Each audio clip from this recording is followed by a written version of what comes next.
tanto ruido confunde. ¿Qué o quién estará detrás? ¿Te atreves a abrir? En la web suena más fuerte y claro. Cabecera MX presenta El Timbre. Iniciamos.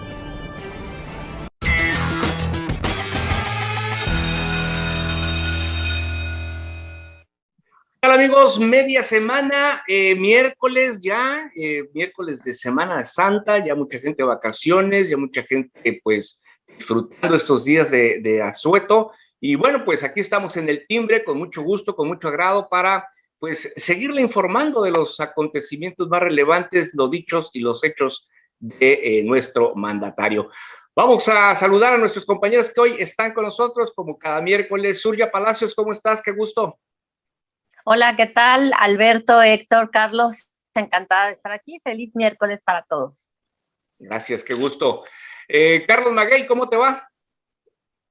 ¿Qué tal? ¿Cómo están? Buenos días a todos, a todas, que espero que tengan un buen día y ya a punto de arrancar los días de asueto, ¿no? Ya el miércoles a mediodía ya mucha gente se arranca, se sale de la ciudad, entonces estamos a unos minutos de que esto se empiece a vaciar la ciudad. Y a disfrutar, la verdad, como es cada año en esta época, ¿no? Pues es el momento para disfrutarla. Bueno, qué bueno. Me da mucho gusto saludarte, Carlos. Héctor Romero, ¿cómo estás, Héctor? Pues con el gusto de estar aquí con ustedes y saludando a nuestros escuchas. Gracias, qué gusto, ¿verdad? Saludarlos a todos. Y bueno, usted, si va a salir, cuídese mucho. Si se va a quedar en casa, pues disfrute la tranquilidad de nuestra ciudad. Y bueno, vamos a los temas, ¿les parece? Los feminicidios. Déjeme contextualizar un poquito. En el fin de semana pasado, pues se presentó una serie de acontecimientos que pusieron a Quintana Roo en pues la palestra nacional e internacional, ¿no? Acontecimientos que tienen que ver con asuntos de feminicidios. Bueno, pues resulta que en Holbox se presentó el primer caso de feminicidio en la isla en toda su historia. Una mujer de 29 años que fue pues violentamente asesinada por al parecer su pareja. Y bueno, en Cancún también una funcionaria de la administración municipal pues fue también asesinada. Ahí pues hay varias especulaciones. Al parecer el asesino está prófugo y hay un retrato hablado de esta persona, pero bueno. Y en Tulum, que es también un acontecimiento penoso internacional, donde una persona de nombre Victoria, salvadoreña, pues perdió la vida a manos de unos policías que pues, ¿se acuerda aquel caso de George Floyd? Pues haga de cuenta que algo muy parecido aquí ocurrió en Tulum, en Quintana Roo. Y bueno, pues vamos a hablar de esto, pero además de todo esto, pues los dichos del presidente, ¿verdad, Surya?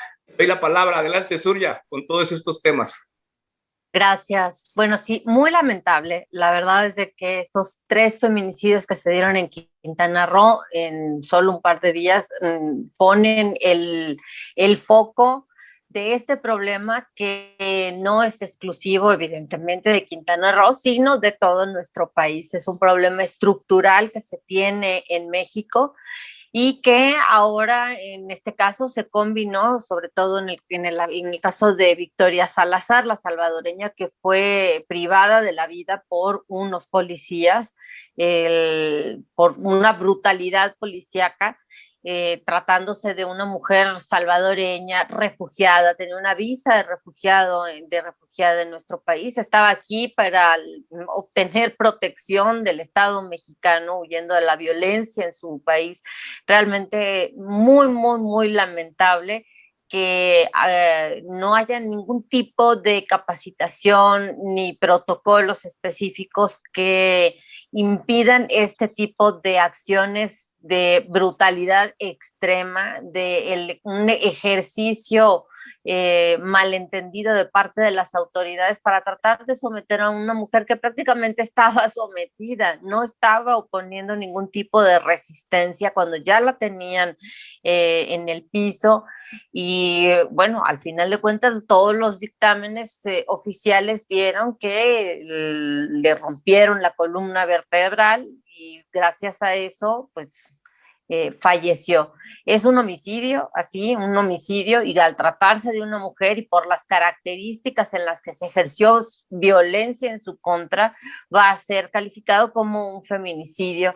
Y con eso, pues, por lo menos 40 años ameritan de sanción, privación de la libertad. Los policías, en específico una mujer policía, que es la autora material directa que le privó de la vida a esta mujer salvadoreña. Es una vergüenza que en nuestro país estén ocurriendo estas cosas, y que sea a partir de un caso como el de Victoria, que trasciende las fronteras de nuestro país y que hace que organizaciones internacionales de nueva cuenta estén repitiendo que, bueno, en México se tiene que hacer algo de manera específica para evitar los feminicidios.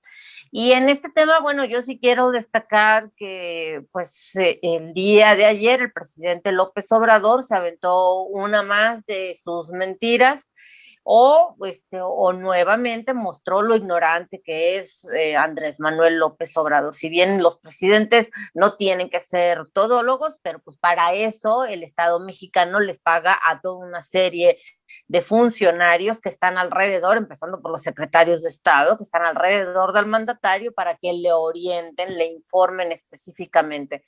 Pero al final el presidente pues sale con sus ocurrencias, tratando de adueñarse de una narrativa en la que muestra precisamente su ignorancia y su desdén. Él dijo que los feminicidios empezaron a llamarse así, el homicidio de las mujeres con ciertas características de violencia a partir, así lo dijo, prácticamente a partir de que llegamos nosotros. Así lo dijo textualmente, es decir, que de diciembre de 2018 a la fecha, ¿no? Y que por eso están aumentando los feminicidios, porque antes no se les llamaba feminicidio, según él, se le llamaba simplemente homicidio doloso en contra de una mujer. Y bueno, dado que el presidente es muy ignorante en ese tema, yo sí voy a hacerle la aclaración. La primera vez que se manejó en una legislación en nuestro país el término feminicidio fue en 2007, en la Ley General de Acceso de las Mujeres a una Vida Libre de Violencia. Después del 2007, en 2009, la Corte Interamericana de Derechos Humanos condenó al Estado mexicano en la famosa sentencia Campo Algodonero, donde entre otras sanciones que se le imponían al Estado mexicano era que se tipificara en los códigos penales de nuestro país el delito de feminicidio. Después de eso fue en 2009. Enseguida, en 2010, en Guerrero, el Código Penal de Guerrero fue el primero que lo introdujo en su código penal. Después, en 2011, el Estado de México lo hizo, y en 2012 se introdujo como tipo penal en la legislación federal, que es el Código Penal Federal. Y a partir de ahí, pues prácticamente ya todos los estados, entidades del país lo tienen como un tipo penal. Es con ciertas características el homicidio en contra de las mujeres por ser mujeres.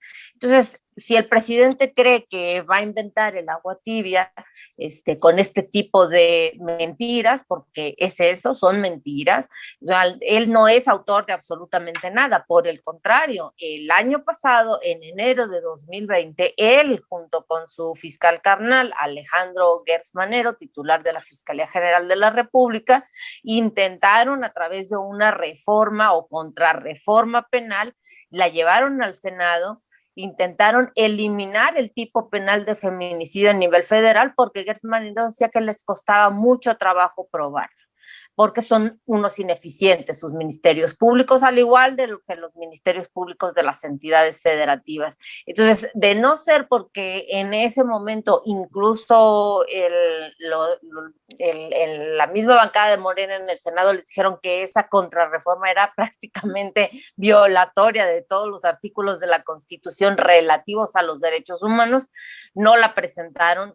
O sea, solo hubo un acto protocolario de presentación de esa iniciativa, porque era lo que querían, eliminar el tipo penal del feminicidio, porque a Gertz Manero no le gusta, ¿no? Entonces, en ese tema yo creo que sí es importante hacer la aclaración, decir que el presidente está mintiendo, porque es lo que está haciendo, o de plano está mostrando que al final de cuentas, lo que ya se ha reiterado, ¿no? El presidente tiene una gran ignorancia sobre el tema de las mujeres, sobre el tema del feminismo, y en el caso del feminicidio, un gravísimo problema que tenemos en México. Todos los días asesinan a 11 mujeres en este país, y por una u otra forma pueden ser tipificados como feminicidio. Al final de cuentas, al presidente es evidente que no le interesa, no tiene la menor intención de tratar de informarse realmente, y ahora intenta apropiarse de este tipo de narrativa como para justificar lo que no se ha hecho para tratar de eliminar la violencia en contra de las mujeres. Víctor Romero, este tipo de penal, como lo señala Surya, es muy complejo, ¿no? Son muy temerosas las autoridades, sobre todo los ministerios públicos, de clasificar un crimen bajo esta presunta denominación de feminicidio, o ¿por qué es tan complejo? Mira, en el caso concreto, no podemos generalizar para empezar, porque las legislaciones de esta naturaleza son estatales y cada una tiene una tipificación diferente del delito. Lo que sí debo quedar claro es que en este caso, para mí en lo personal como abogado, te lo digo, no hay feminicidio. Hay un homicidio simple e intencional de la autoridad. ¿Por qué? Porque fue en una detención. Ya que haya sido un exceso de fuerza policíaca, que no hayan usado el protocolo, que hubo un exceso de fuerza y aparte la policía fue la que, una mujer policía fue la que lo aplicó. Entonces, para mí la verdad no hay feminicidio, porque no es por razón de género, es por una detención porque la mujer estaba escandalizando y todo. O sea, lamentablemente confundimos mucho y mucha gente se va con la idea de que es homicidio, el homicidio ocurrido en una persona del sexo femenino, ya por esa naturaleza es feminicidio.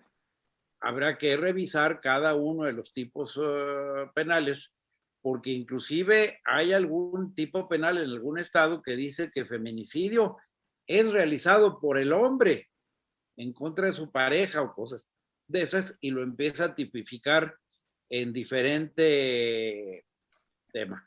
¿Y por qué digo que puede fácilmente la defensa de la policía no defender? La pena es menor en el homicidio, porque el artículo 89 bis del Código de Quintana Roo reformado dice que comete delito de feminicidio el que dolosamente prive de la vida a una mujer por razones de género. Aquí no se le privó por razones de género, se le privó por un exceso de fuerza que también no es un homicidio intencional. Entonces, para la defensa va a ser fácil desvirtuar, y hay que dejar claro, insisto, que no estamos satanizando el homicidio, o sea, que tampoco estoy defendiendo a los policías, sino que simplemente desde el punto de vista técnico no hay feminicidio en este caso. Y en cuanto a lo que decía Surya de la definición de desde cuándo se utiliza en nuestro país, yo iría más allá, porque yo la primera vez que escuché el término de feminicidio fue cuando se empezó a manejar, recordemos, en Ciudad Juárez, que muchas mujeres eran violentadas, eran atacadas sexualmente y luego abandonados sus cuerpos, sus cadáveres. Fue la primera vez que en México se utilizó por la prensa el término de feminicidio, aunque efectivamente muchos años después, en la Ley General de Acceso a las Mujeres a la Vida Libre de Violencia, en 2007, ya se incorpora la definición del feminicidio. Entonces también que nuestro presidente López no se venga a parar el cuello diciendo es que es invento de nosotros. Otra más de sus mentiras. ¿Cómo nos deja todo este tema, ¿no? Y me llama, perdón de comentario, me llama la atención lo que dice Surya, ¿no? De que Guerrero sea el primer estado donde se aplicó se tipificó el feminicidio. Y mira, Guerrero, tan de moda que ha estado últimamente, ¿no, Carlos? Así es. Mira, primero retomando un poquito y sin entrar en polémica, pero sí complementando un poquito lo que dice Héctor. Tiene razón en cuanto que ahorita podríamos anticipar que el asesinato de esta mujer centroamericana, que por cierto era una mujer refugiada que había conseguido refugio en México, todavía más grave, ¿verdad? Porque venía huyendo y había conseguido refugio en México y aún así la mataron. Podríamos considerar a priori que no es un feminicidio, pero también hay que decir, Héctor, y quizás Surya nos pueda complementar un poquito más, es que casi en la mayoría de las entidades donde desde a últimas fechas se ha propuesto que todos los casos de muerte violenta de una mujer se inicien bajo el protocolo de feminicidio, aun cuando uno diga, bueno, esa fue una muerte por una bala perdida, por tanto no sería un feminicidio, o el caso de este, que es una muerte que podríamos considerar por exceso de fuerza de la policía, pero todos deben iniciarse bajo el protocolo de feminicidio y después descartarlos. Si no aplican, bueno, después se descartan. Pero, insisto, todos deben ser tratados de ese modo. Aquí en Jalisco, de hecho, así estaba el tema, y hace poco con el fiscal Gerardo Octavio Solís Gómez, entiendo que eso empezó a cambiar, pero sí, todas las muertes violentas causadas a una mujer se inician bajo el protocolo de feminicidio, sabiendo que no todos van a concluir con esa, o no todos van a encuadrar en él, pero sí es parte de los procesos. Ahora, efectivamente, Guerrero es uno de los primeros estados que lo tiene y que hoy está en estas condiciones, pero es precisamente por eso que lo debía tener, ¿no? Porque justo era una condición reiterativa. Aquí en Jalisco lo tenemos y hemos visto casos de mujeres que no se investigaban bajo ese protocolo, no se buscaban con ese contexto y simplemente se contabilizaban como homicidios. Era necesario, ya nos ha dado un repaso por la historia, nos han dado ahorita Surya y Héctor, pero sí es importante que tengamos claro que estos procesos, si no eran separados y tratados todos con esta característica, se pueden perder como otros tantos casos de desaparición, que además hoy, por ejemplo, en el caso de la desaparición de personas, pueden tener razones diversas, como las muertes de personas pueden tener razones diversas. Bueno, hay que separar los que tienen que ver por razón de género, por eso se crea el tipo penal de feminicidio, y la desaparición en algunas ocasiones y la desaparición forzada pueden tener diferentes razones. Algunos desaparecer a las personas nada más, otros la trata de personas, que sucede con frecuencia en el caso de niñas, niños y mujeres. Bueno, sí entiendo que a veces puede sentir la gente que es engorroso, que por eso Gertz Manero, como ya nos lo recordó Surya, por eso Gertz Manero quería acabarla, porque le resultaba muy engorroso. Bueno, pues sí, pero si no se investigan bajo esos protocolos, si no se toman esas consideraciones, entonces no se puede llegar a una conclusión y a un entendimiento de cuáles son los delitos que se están cometiendo, por qué se están cometiendo y contra quiénes se están cometiendo. Y creo que esa es la parte valiosa de esto, que entiendo, las autoridades nada más se centran en decir qué fastidio para mí tener más chamba. ¿Algo que quieran opinar, Surya, Héctor, con respecto a este tema? No, Carlos tiene razón. O sea, en realidad en cuanto a se priva de la vida a una mujer, todos por el simple hecho de ser mujer, sí deben de hacer el tipo de investigación como si se tratase de un feminicidio, aunque al final de cuentas el tipo penal puede ser otro, simplemente puede ser el de homicidio, que puede ser doloso o culposo, es decir, que la persona le privó de la vida a la mujer de manera, a propósito por ser mujer o por otras razones, o puede ser un accidente, una bala perdida, un accidente de tránsito que es, digamos, cuando no es intencional, entonces el tipo es el homicidio culposo. ¿Por qué se deben investigar así las muertes, los homicidios, asesinatos de las mujeres? Bueno, pues porque precisamente el protocolo del feminicidio es mucho más robusto que el de un homicidio de un hombre o incluso de una mujer. ¿Por qué? Porque se investigan, por ejemplo, el tipo de relaciones de subordinación que pudiera haber tenido en su entorno la mujer que fue asesinada. Entonces, una de las características del tipo penal es, por ejemplo, ¿no? Se tipifica como feminicidio cuando el posible autor material tiene una relación que ejercía sometimiento, o la mujer tenía una relación como puede ser un jefe, ¿no? Como puede ser, además de la pareja sentimental, el cónyuge o novio, también puede ser un jefe o un maestro, una persona que puede ejercer cierta autoridad sobre la mujer, y si este es quien ejerció la violencia que le privó de la vida, entonces sí se tipifica en feminicidio. Yo creo que por la forma, digamos que siendo si estrictos y muy rigurosos, como dice Héctor, lo de Victoria Salazar, la salvadoreña en Tulum, no sería un feminicidio, pero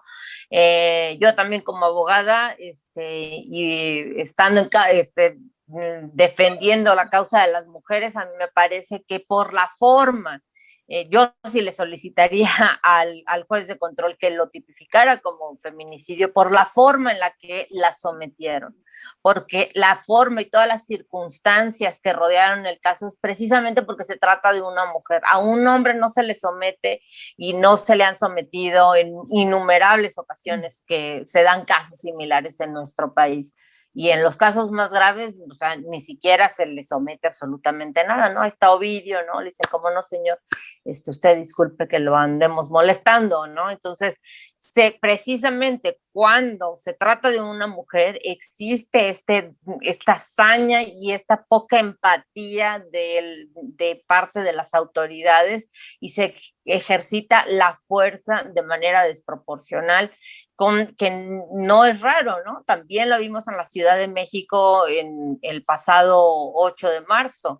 También en ciertos casos la policía y mujeres policías ejercen de manera desproporcional la violencia del Estado, que está permitido, sí, tratar de contener muchedumbres, o en este caso que presuntamente estaba alterando el orden, aunque ya hay algunos videos de un Oxxo a donde se había metido esta mujer salvadoreña, y pues no era tanto el escándalo, no estaba ni rompiendo nada, ni robando, ni mucho menos. Entonces, yo creo que la forma en la que la sometieron es precisamente gracias a que se trata de una mujer. De lo contrario, no lo hubieran tratado de esa forma.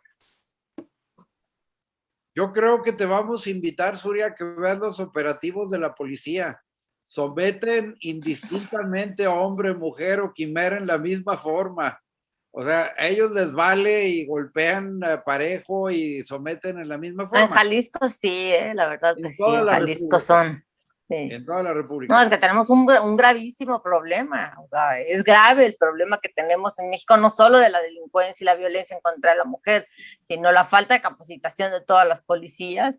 Y es esta administración la que quitó absolutamente todos los recursos para que las policías se terminaran de capacitar en las entidades. O sea, el tema precisamente es la falta de protocolos del uso de la fuerza pública que se puede aplicar, y que normalmente nuestras policías se van al exceso de fuerza pública porque no tienen protocolos y no tienen capacitación. En este caso, yo te apostaría pesos a tostones a que un amparo hacen que reclasifiquen el delito, porque también tendría muchas connotaciones del proceso. Y además yo creo, y voy a ir más allá, y tiene razón Carlos en lo que dice, pero fíjense lo que me preocupa. ¿Por qué abrir un protocolo diferente para un hombre y una mujer cuando estamos hablando de homicidios? Cuando estamos hablando que alguien privó de la vida a un ser humano, debería ser igual de riguroso el protocolo de investigación del Ministerio Público, independientemente del sexo, en el mejor sentido de investigación. O sea, ¿por qué hacer esa diferencia? No, es que fue una mujer la muerta y trátala de esta forma. No, espérate, es la privación de la vida de un ser humano. Entonces debería tener exactamente el mismo tratamiento súper riguroso, porque es homicidio. ¿Será una salida política entonces a todo esto, el término como tal de feminicidio? Yo creo que no, el asunto es de que las mujeres en este país somos prescindibles, así de fácil. O sea, el trato que se nos da es completamente diferente de manera estructural por las condiciones sociales y culturales que tenemos. O sea, sí es un tema cultural, así como la corrupción. En eso yo sí coincidía con Enrique Peña Nieto. Esto también es un asunto cultural. Entonces, el hecho de que se tenga que hacer un protocolo específico si se trata de un homicidio de una mujer es precisamente porque de lo contrario las mujeres valemos menos, pues, o sea, esa es la realidad. En general se nos trata distinto haciéndonos una minusvalía. No valemos exactamente igual que un hombre, lamentablemente.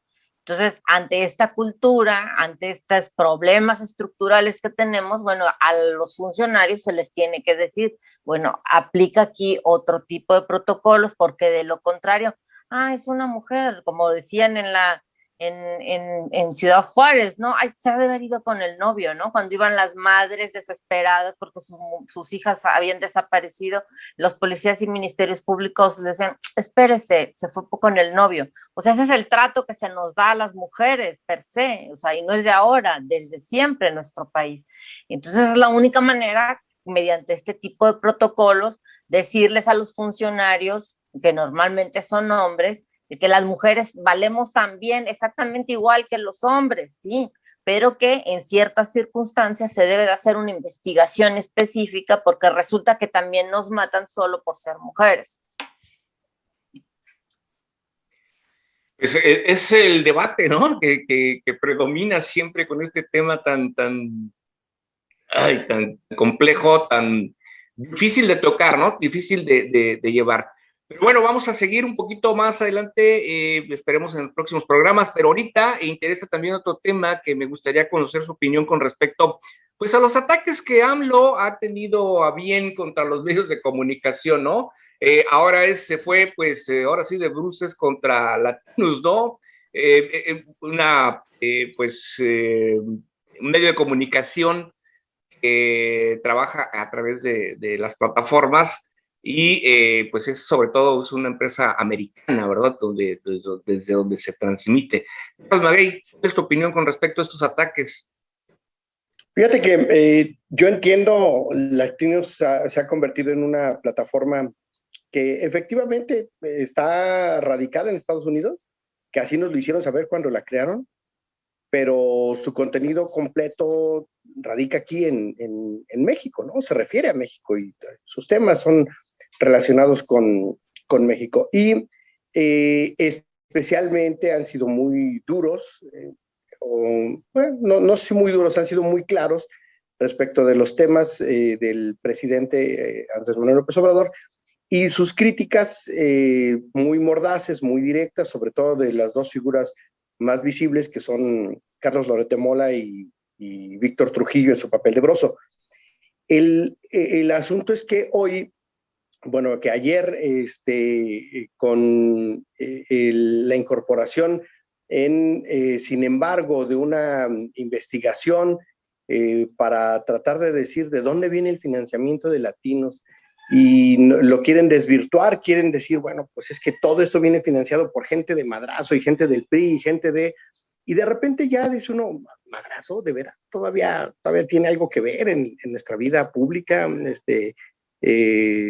ya está tan alejado de esto, y de repente nos dicen, es que también está el secretario particular de quien fue gobernador. No, perdón, o sea, también pareciera que ya es mucho maniqueísmo, ¿no? Esto, creo que Latinos sale bien a decir, a ver, aquí están nuestras fuentes de financiamiento, nosotros estamos en orden, no pagamos impuestos en México porque los pagamos en Estados Unidos, ¿no? Nuestros financiamientos acá y lo explican de un modo, no sé si claro, pero se hacen una defensa.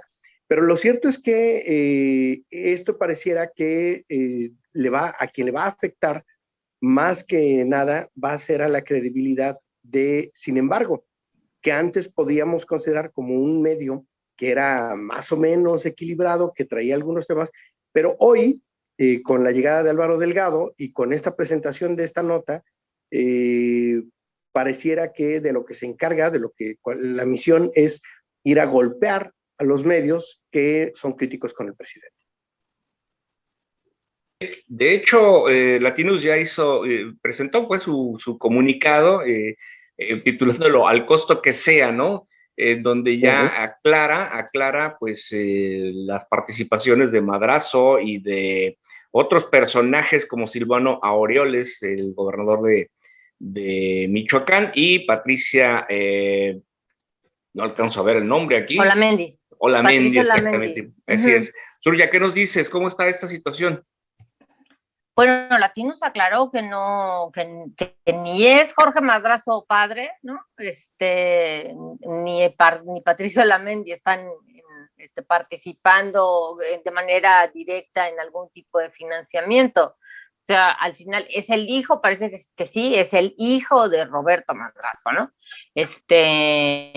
Y es una empresa que está fundada en Estados Unidos y allá pagan los impuestos. Me parece muy grave que un periodista como Álvaro Delgado, que bueno, tampoco hay que ensalzarlo tanto, ¿no? Viene de Proceso, ¿no? Y Proceso, bueno, sí, o sea, ha hecho buen periodismo, pero también Proceso tiene unos parámetros éticos muy laxos, como muchos en la prensa mexicana, no son muy rigurosos tampoco, ¿no? Entonces, siempre hay que estar con lupa, con todo este tipo en general, en toda la prensa mexicana. Ahora, al final, el hecho de que un Álvaro Delgado dijera que no pagan impuestos en México, que tienen cuentas irregulares, pues eso solo lo puede saber el SAT, el Servicio de Administración Tributaria, y no creo que en una investigación periodística te lo vayan a dar, a menos que se trate de una filtración del gobierno, porque todo eso es confidencial. Y se viola la ley si el SAT da ese tipo de información fiscal con respecto a cualquier persona física o moral. Entonces, eso de aventurarse a decir que no pagan impuestos y que sí reciben financiamiento, por ejemplo, que reciben financiamiento del gobierno, bueno, quizá lo reciban a través de publicidad para su portal, lo cual hace también Carmen Aristegui, lo hace Proceso, lo hace Sin Embargo, lo hace la mayoría de los medios de comunicación que venden sus espacios publicitarios, y si eso se paga con la partida específica de comunicación social de los distintos gobiernos, del federal y las entidades, pues no veo nada irregular, ¿no? Ahora, muy distinto es de que esos recursos del erario a través de las partidas de comunicación social sean utilizados en los medios para presionar al modelo de negocio que tienen algunos medios mexicanos de que solo pueden vivir a partir de la publicidad gubernamental. Pero más allá de eso, se trata de un ataque más a la prensa en general y en particular a este medio que, bueno, le ha sacado varias investigaciones a López Obrador y ninguna de estas ha sido desmentida, por el contrario, todas han sido ciertas. Ese es, digamos, que el encono de la administración federal actual que tiene en contra de Carlos Loret de Mola y de Víctor Trujillo. Y al final de cuentas, pues muy lamentable porque desde el poder es el ejercicio que se está haciendo del poder del Estado mexicano en contra de un medio de comunicación y de periodistas en específico, pues nos habla del talante antidemocrático de López Obrador, no hay más que decir. Y hay que aclarar que aspectos, digamos, de comercialización publicitaria no es propia de este ejercicio, sino que desde sexenios anteriores ha sido una costumbre entre los medios de comunicación la venta y contratación de publicidad por parte del gobierno y la venta de publicidad o de los espacios por parte de los medios de comunicación. Claro, totalmente, ¿no? Totalmente. Héctor, esto pues es una de las, digamos, estrategias del presidente para seguir dividiendo, ¿no? Yo es lo que veo, que es otro distractor nuevo, porque al final de cuentas el boletín que saca Latinos es muy claro. Nuestro trabajo es público, está documentado y no ha podido ser desmentido por el gobierno. Estos dos renglones son fatales para todo el ataque que hacen. A ver, no me digas quiénes son mis socios, etcétera. Vamos viendo la información que he dado y qué tan molesta es para el gobierno federal. Ese es el fondo de las cosas. Y no lo han podido desmentir. No ha habido un solo artículo de Latinos, lo diga quien lo diga de los participantes que salen ahí, que haya podido ser desmentido por el gobierno federal. Y últimamente, pues prácticamente le han venido sacando un asunto semanal al presidente que no pueden desmentir. Segundo, es falso que es una empresa mexicana. Yo estuve investigando, la empresa se llama Latinus Media Group, LLC. Es una compañía constituida bajo las leyes de Estados Unidos. Hay algo que se llama en Estados Unidos el velo corporativo, no podemos conocer quiénes son los accionistas y no tiene operaciones en México. Entonces no la puedes acusar de que no paga impuestos en México porque no es contribuyente de los impuestos en nuestro país. Por otro lado, benditas redes sociales, porque esas no tienen fronteras. Yo puedo producir un programa como lo hacen en los Estados Unidos y difundirlo aquí, lo podemos ver aquí o en China o en Japón y donde sea, sin limitación alguna, porque ni modo que nos pongan, es que ya no quiero que transmita Latinos y de Laredo para acá no puede entrar la señal. Sería imposible. Benditas redes sociales, bendito el internet en este aspecto. Pero insisto, no es una empresa mexicana, el gobierno mexicano no la puede regular. Bien, amigos, hemos llegado al final de este programa. Agradezco mucho la participación en este día de Surya Palacios, Carlos Maguey y Héctor Romero. Gracias por acompañarnos. Yo lo espero aquí hasta el próximo lunes en más de El Timbre. Recuerde que el próximo domingo inician las campañas y hay que cambiar el horario. Cambia el horario, iniciamos horario de verano. Yo espero el lunes, que tenga muy buena semana. Hasta entonces.